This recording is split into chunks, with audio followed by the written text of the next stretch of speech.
एक अच्छे टाइम पे we scaled to close to 100 people, we did about 40 crore in revenue और बहुत अच्छा चल रहा था।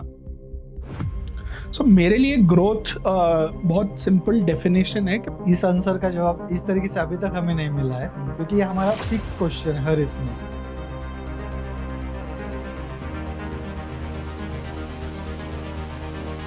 और अगर ये मेरी स्ट्रैटेजी जो मेरी लॉन्ग टर्म स्ट्रैटेजी उससे अलाइन होता है नहीं है तो उसको छोड़ के वहां जाना वो रिस्क बहुत बड़ा है, और वो रिस्क जब मैंने लिया तो थोड़ा कैलकुलेटिव ही लिया। Yes, welcome to chasing growth Sandeep जी।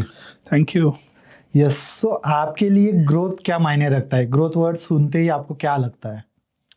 मेरे लिए ग्रोथ बहुत सिंपल डेफिनेशन है कि पूरा बैलेंस्ड लाइफ कैसे जीऊँ। मतलब एक सिंपल एनालॉजी या उदाहरण से बताऊं, अगर मैं तो अगर एक पंखा है उसके 5 ब्लेड है, तो अगर एक ब्लेड बड़ा है एक ब्लेड छोटा है तो वो पंखा हवा देगा क्या? वो नहीं देगा, राइट? राइट। तो पंखा अगर जब तक उसके सारे ब्लेड्स एक जैसे नहीं है तब तक हवा नहीं आएगी। तो ग्रोथ, बैलेंस ग्रोथ यानी मैं हर एस्पेक्ट में, physical, mental, social, financial, spiritual, हर जगह पे जब मैं इक्वली ग्रो करूं तो वो एक्चुअल ग्रोथ का डेफिनेशन है मेरा। Okay, good. सो इस आंसर का जवाब इस तरीके से अभी तक हमें नहीं मिला है, क्योंकि ये हमारा फिक्स क्वेश्चन है हर इसमें, और इसका हर बंदे से अलग आंसर मिलता है, पर इतना डिटेल अभी तक नहीं मिला है। तो सिमिलरली आपका जो बचपन था, बचपन से लेके आपने जो करियर में अचीव किया अभी तक, वो सेम ही आपका ड्रीम था बचपन से या अलग था कुछ? तो ड्रीम एक ही था, पैसा बनाना है। ओके। बिकॉज बचपन से पावर्टी बहुत देखा था, ओके। तो ऑब्जेक्टिव था पैसा बनाना।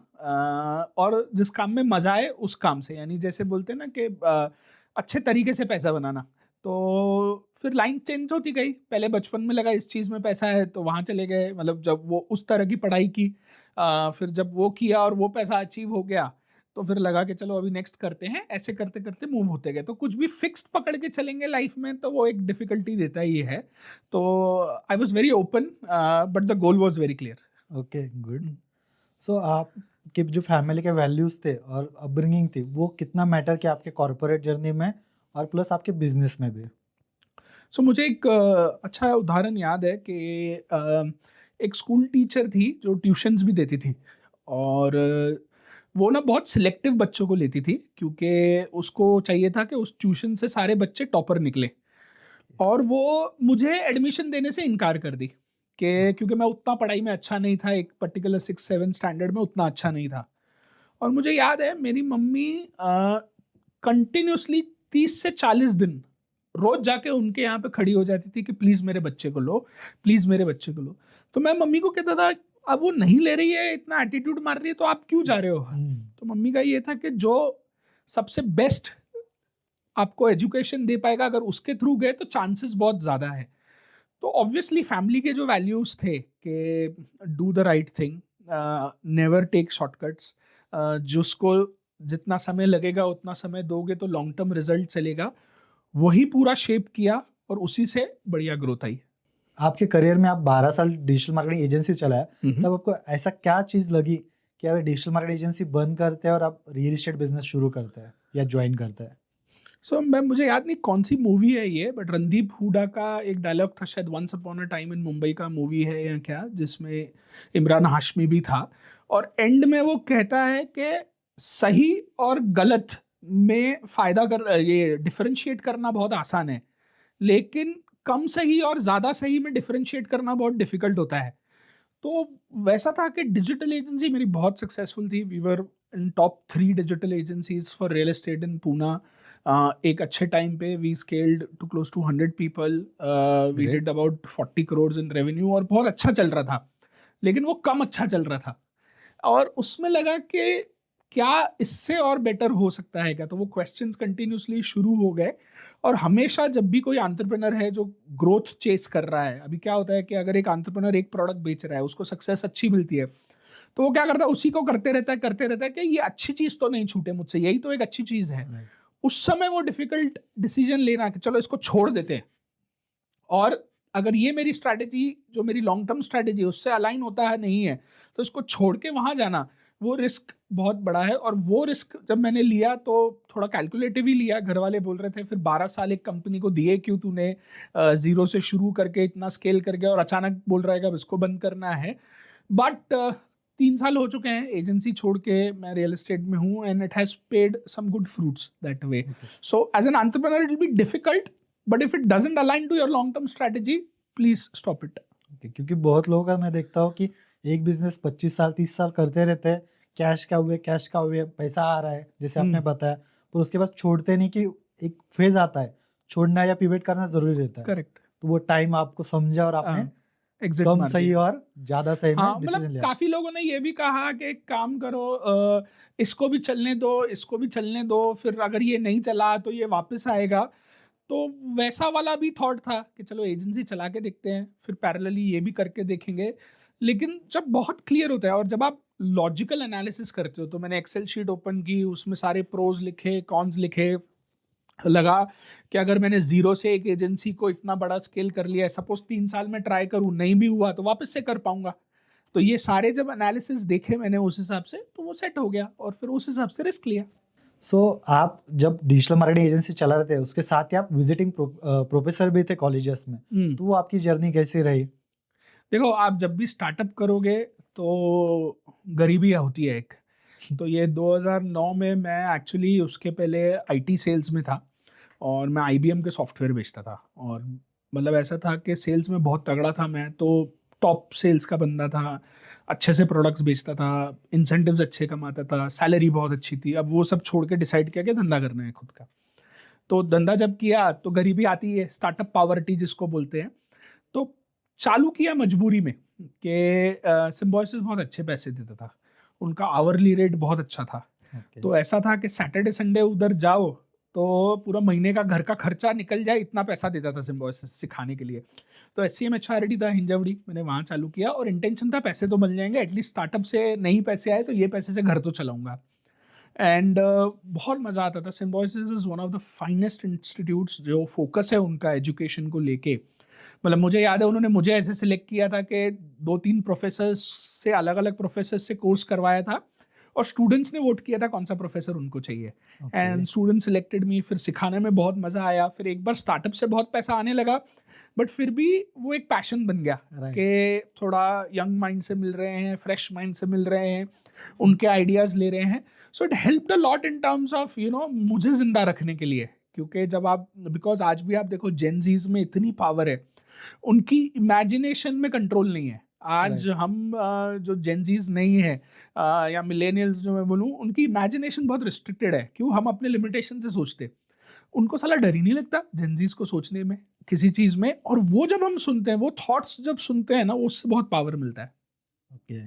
सर आपकी जो प्रोफेसर की जर्नी थी विजिटिंग प्रोफेसर की, तो उससे आपको लर्निंग क्या मिला अलग से? लर्निंग देखो, एक ही जो मैं मैक्सिमम मैं ये बताऊंगा कि ऑलवेज मीट फ्रेश माइंड्स. जितने आप फ्रेश माइंड से मिलोगे, जो आपका, बिकॉज क्या होता है जब भी आप बिजनेस कर रहे हो, आप डेली वैसी वैसी थिंकिंग ही कर रहे हो. मुझे आज भी याद है, मेरी एक स्टूडेंट थी जो अभी बहुत सीनियर पोजीशन पे अमेजोन पे है, और उसने कुछ ऐसी चीज़ों के लिए मुझे क्लास में चैलेंज किया था कि सर ये ऐसे क्यों नहीं हो सकता. एक पर्टिकुलर मार्केटिंग कैंपेन थी, वो बोला सर इसको ऐसे ही क्यों करें, इसको ऐसे क्यों ना करें. उसने वो थॉट दिया, फिर मैंने वो थॉट इम्प्लीमेंट किया, वैसे कैंपेन सेटअप किए, और वो एक अलग ट्रेंड बन गया पूना के रियल एस्टेट में, जो मैंने ऑफर करना चालू कर दिया. और उससे मेरी सर्विसेज और इम्प्रूव हुई, क्लाइंट्स को मैं ज़्यादा चार्ज कर पाया. So in fact I was earning through the college also, but because I was meeting fresh minds and getting fresh ideas, अब मेरी सर्विसेज लेवल भी बहुत इम्प्रूव हुई. ग्रेट. और जो आपका जो माइंडसेट था उससे आपको थर्ड पर्सन का पॉइंट ऑफ व्यू अलग से मिला, बहुत वो भी ज़्यादा. Fresh brain. एग्जैक्टली. सो मैं पर्टिकुलरली बोलूँगा, अगर आप एंटरप्रेन्योरशिप में हो, आप कोई भी बिजनेस कर रहे हो, आपके नज़दीक कोई भी स्कूल पकड़ो, कॉलेज पकड़ो, जाके फ्री में सिखाओ. मैं तो पैसों के लिए गया था, बट फ्री में सिखाओ, कुछ तो करो. तो आपको क्या होगा, जो एक्चुअल रियलिटी चल रहा है, जो ये यंग जनरेशन सोच क्या रहा है, उससे डायरेक्ट एक्सपीरियंस मिल पाएगा आपको. Okay, got it. So audience के लिए यही है कि ज़्यादा से ज़्यादा लोगों को अप्रोच करो, और जैसे सर ने कहा कि फ्री में जाके सेशंस दो कॉलेजेस में, स्कूल्स में, और नए आइडियाज़ ग्रैब करो. So related to question Pune real estate के लिए, पहले आपने जो 12-13 साल पुणे रियल एस्टेट देखा एज अ मार्केटियर, और उसके उसके बाद लास्ट 3 साल से आप कर रहे हो एज अ डेवलपर, तो इसमें आपको क्या डिफरेंस लगा मार्केट का, और प्री कोविड और पोस्ट कोविड में कैसे डिफरेंस रहा एज अ मार्केटर भी और एज अ डेवलपर भी?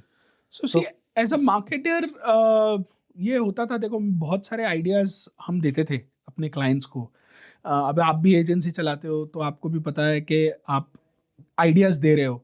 अब जो लोग सुनते हैं, इम्प्लीमेंट करते हैं, देखो मार्केटिंग पूरा एक्सपेरिमेंट का गेम है। आप राइट। कुछ आइडिया दो, वो चलेगी नहीं चलेगी आपको पता नहीं। तो as a business owner you have to take risk, right? अब क्या हुआ, बिकॉज मैं मार्केटिंग कंटिन्यूसली करता था, फ्रेश आइडियाज आते थे, अब फ्रेश आइडियाज आते थे, वो इम्प्लीमेंट करता था, तो वो एक रिस्क आ जाती। तो ऐसे जब मैं डेवलपर बना, अब मैं वो सारी चीजें खुद पे एक्सपेरिमेंट कर रहा हूँ। जब खुद पे एक्सपेरिमेंट कर रहा हूँ, कुछ चल जाती हैं, कुछ नहीं चलती हैं। सो बिगेस्ट लेसन वॉज के जो बड़ा चेंज मैंने पानी पी देखा, सकते हो आप। नहीं नहीं, जो बिगेस्ट मैंने चेंज देखा वो ये है कि how do you implement and take risk in terms of this. एक छोटा एग्जाम्पल बताता हूँ। हमारा एक प्रोजेक्ट है पुनवले में, उसका मार्केटिंग कैंपेन था launching code name ABC.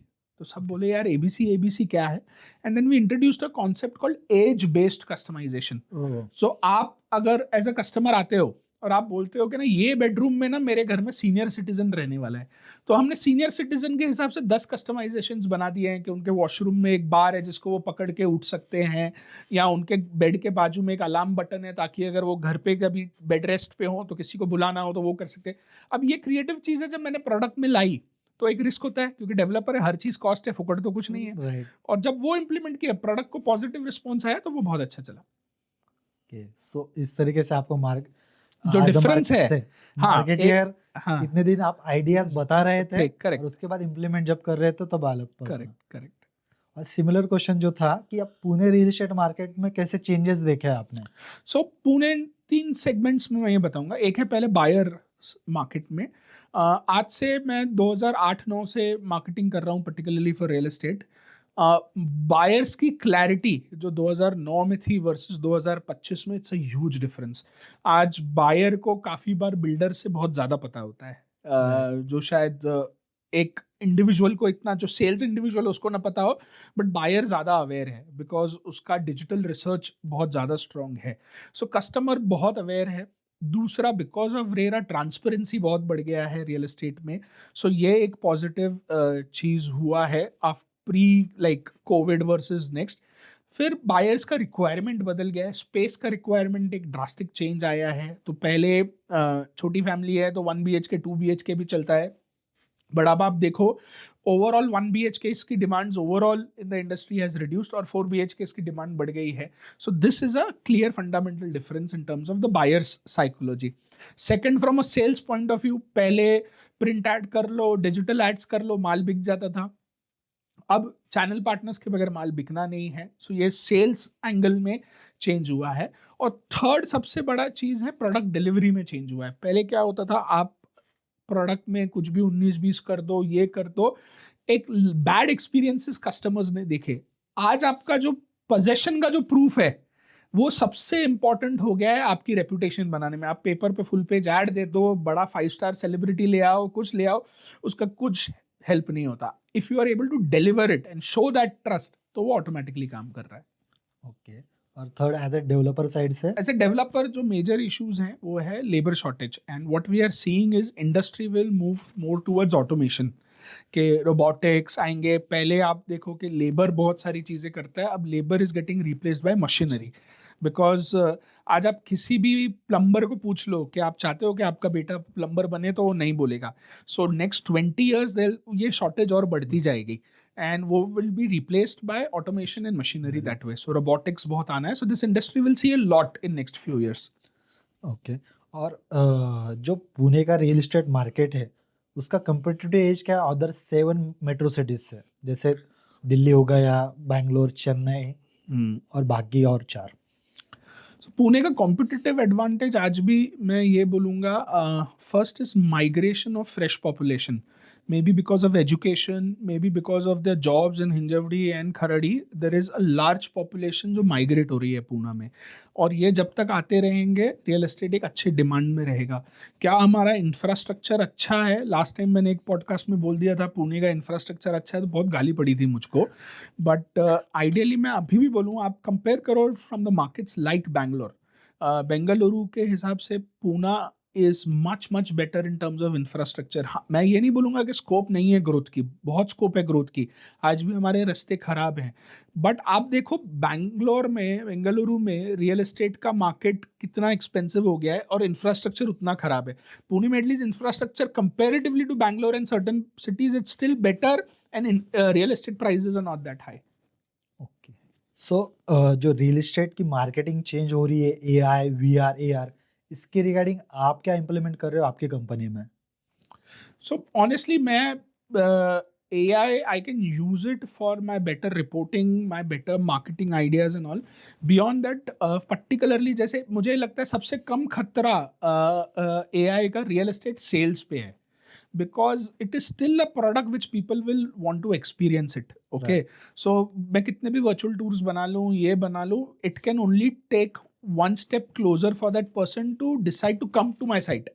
But वो बिना आए बुक करेगा ऐसा होने नहीं वाला है रियल Right. एस्टेट में, राइट? तो these will be just tools of engagement कि एक Right. अच्छा मैंने वीआर लगा लिया सो दैट क्लाइंट मेरा एंगेज्ड हो जाए, वो और इन्फॉर्म्ड हो जाए. राइट. और but will multiple touch point बढ़ जाए. multiple touch point, but will that be a deciding factor for him to take a flat or not? Nahi, till the time. So still investing in a good sample flat, showing transparently what you're giving in terms of your tiling, your plumbing, your sanitary, your fittings and all of that will still be on the top of the list for everyone. Sorted. So आपकी ज़िंदगी में एक ऐसी कौन-सी book रही है कि जिसने आपको करियर में ट्विस्ट किया है या उसकी लर्निंग आपको ज़िंदगी भर काम आ रही है?